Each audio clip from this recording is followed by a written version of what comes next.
Stipe versus Francis Ngannou. I mean, what can I say, man? It seems like Francis Ngannou that first round. I thought Stipe did a good job. Boy, can he take a hit.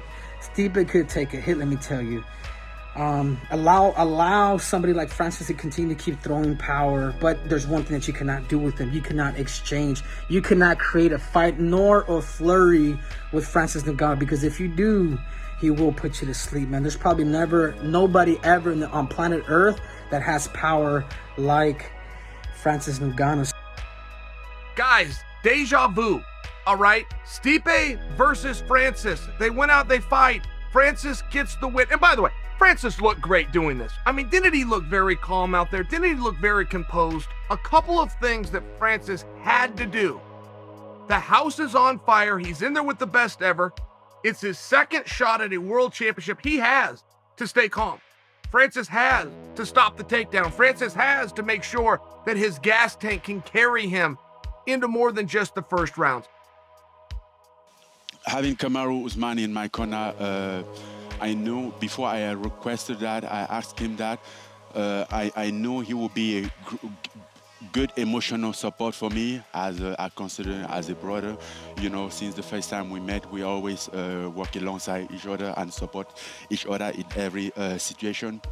And on top of that, you have his wrestling expertise that I knew that is going to be a very important fact in this fight, very decisive. And, you know, plus the fact that now he's the champion, you know, so I he kind of inspired me to become a champion as him, since I've been wanting to become a champion like him and Israel Adesanya, so we can be like 3 African champion, and we can expect to have a UFC in Africa very soon. Yeah, no, he looked damn good. He looked incredible, man, and obviously you saw a lot of things from him tonight that we hadn't seen from him in the past. Head kicks, leg kicks, really good grappling, takedown defense, scary. Set that aside, we understand what happened. Isn't this very reminiscent of the night that Daniel Cormier knocked out Stipe? And we tried to usher Stipe out the back, we tried to bring in the next challenger, and we never once heard from Stipe. We never wanted to know how he was doing. How is he feeling? What did he feel in the fight? And what does he want to do next? Stipe stood his ground. He dug in. He refused to fight anybody. Interview he did. He said, Daniel's next. That's the end of it. He finally got it.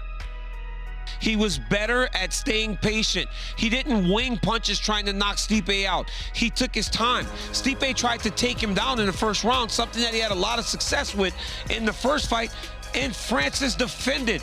The moment Francis Ngannou defended that takedown, most of the wrestlers I know around the country, high-level wrestlers, texted me and goes, this fight is over. Because if Stipe can't take him down and he's forced to stand with this guy, at some point he is going to sleep.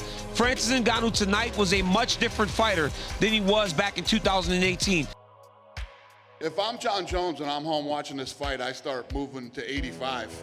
Listen, I can sit here all day and tell you, what show me the money mean? I tell you guys this all the time. If you can say you want to fight somebody, but do you really want to? Now, if I was to be critical to Stipe Miocic, and there was only one thing I could be critical about, it was that takedown. Everything was done wrong. Stipe got to a single, he needed to go down and to the right. Instead, he went up and to the left, and I have the foggiest idea why. Not only is that inappropriate wrestling, particularly for the level that Stipe knows, it's not what your body wants to do.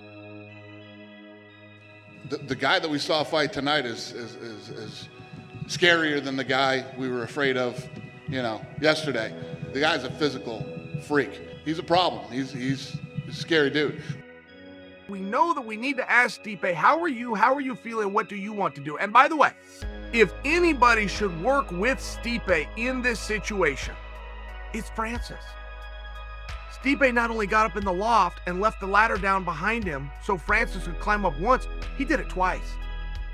If Stipe needs some help here, if he needs a favor getting this done, not only should he have us supporting him, he should have Francis supporting him. And when we go to the press conference and John Jones already tweeted out, show me the money. Show me the money means I don't want to fight. Listen, he had that first fight with Stipe. He's had a lot of time to think about it, a lot of time to break down the tape and work on things that, you know, he was deficient in the first fight, and he did his job. He looked damn good tonight. And, you know, he even ate that big right hand that Stipe threw back at him when he was coming at him. It was a very impressive performance. No, Stan, he is still the greatest heavyweight of all time. Listen, man, we are in a sport where people lose. One fight, one loss does not identify who Stipe Miocic was and is today still. But what I do believe is even if he wants to revisit the Francis Ngannou fight, it needs to be after some time. For him to rush back in there with Francis would be a massive mistake. But honestly, at 38 years old, we don't know if we'll ever see Stipe Miocic again, because the guy was underrated for a long time. I hope that he's not one of those guys that we appreciate when he's gone if he doesn't fight again. But even if he does, I think he needs to take some time. He's about to have a son in the summer. Be with his family, let his brain recover from that nasty knockout, and then see what he wants to do with his career going forward. I saw Chael and I become absolute fools because we both picked Stipe Miocic to win, of course. We thought he was going to get out in the first round. We thought he was going to out-wrestle him. But, of course, as I say, Ngannou made us look both stupid. And you know what? Looking at that fight, it is bizarre that we picked against Ngannou. But the reason being, I mean, we saw, you said it yourself there, the wrestling defense. He was able to stop that takedown. The first time around, he wasn't. And therefore, he was able to stay on the feet and go to work with those heavy, heavy hands. And listen, there's not a man alive that can take those punches. You saw it was just a jab that he dropped him with, an advancing jab at that. But still, I mean, my word, Francis Ngannou, he's in control of this sport, and I am excited for the future.